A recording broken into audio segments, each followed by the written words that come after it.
Hey Photoshop fans, I'm Justin Z, and here's another important video about the tools and techniques of masking.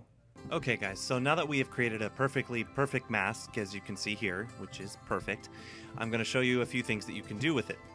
Besides the obvious effect of being able to move it around, like so, and being able to apply it to other images, you can add effects to it.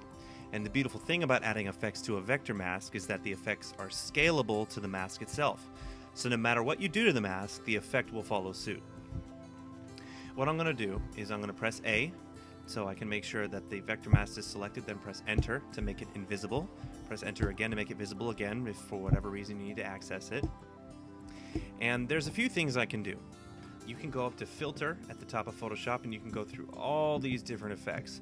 They all do different things. They can be applied to this vector mask and they can be applied to other images. But right now I'm going to show you a dialog box that has a bunch of essential key effects, and they can be applied to, once again, any image, any layer, but it's really cool. It's this little panel down here. It's got that little FX button and it says add a layer style. So I'm going to press that and I'm going to press blending options.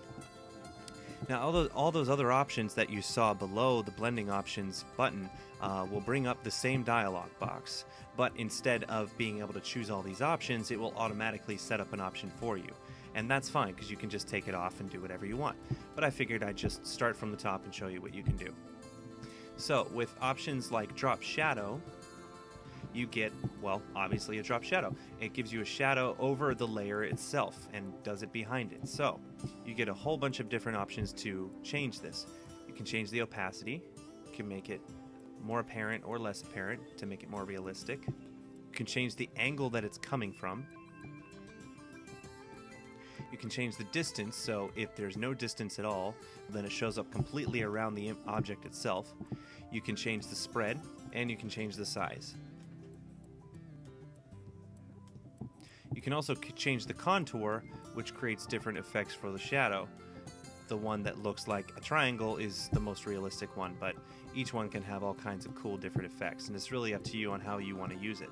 Noise will determine how many pixels will show up in the drop shadow, and you can change this to whatever you like depending on what your interest is. Now there's all kinds of other effects that you can do with this. You can do inner shadow, which does the exact same thing as drop shadow, only it's inside the object itself.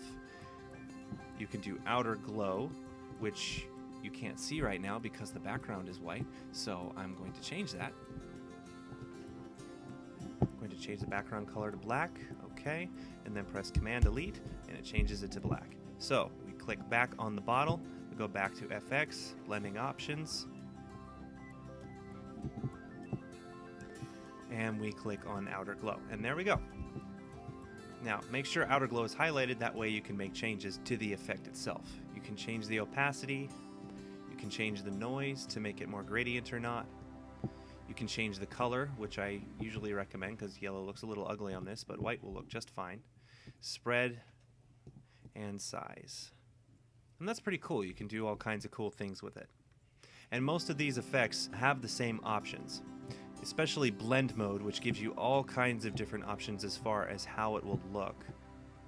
So once you're happy with a layer and you want to apply it, you press OK, and as you can see, the effect is still there, and on your layers panel you get a few different options. You get these little eyeballs that have words next to them. It says effects and drop shadow. Click the eye and you can get rid of the effect. Now you also click the eye next to effects and it gets rid of everything, which is important if the object or image has more than one effect. You can look at the image without any effect at all. Now let's say you had too many effects and you wanted to hide them. There's this little arrow right here that you press. It makes them go away, and if you still want to see it, it brings it right back. Pretty cool. Now there's a couple of quick ways that you can access effects. The first is really simple. You double click on the image. Don't double click on the mask, that won't do anything. Double click on the image and you get all these different options the same as before. And also there is a third option to access all these different effects. You go up to layer, then you go up to layer style, and all your options are right there. Now let's just say for effect that you wanted to apply this effect to another layer. I'm going to demonstrate this by duplicating this layer. We're going to go up to layer, duplicate layer, bottle copy is fine. We have the second layer there. I'm just going to move it over. And as you can see, duplicating the layer obviously brings the effects back, and that's not exactly what I wanted to do. So I'm going to show you another trick, one that I was going to handle at the end of this tutorial, but we'll do it now. We want to get rid of the effects. So what I'm going to do is click and drag. See how you get that little symbol that says effects down to the trash. Now it's gone, but I want to put it back on there. So we're going to hold the Alt key or the Option key for the Mac, click and drag into the next layer, and there you go. The effect is automatically applied. So those are the basics of the layer style effects, and what you should do is you should experiment with all of these different types of effects and see what they can do for you. They don't just apply to vector masks, they apply to layers, text, all kinds of things, and they are incredibly useful and incredibly easy to use. Check it out.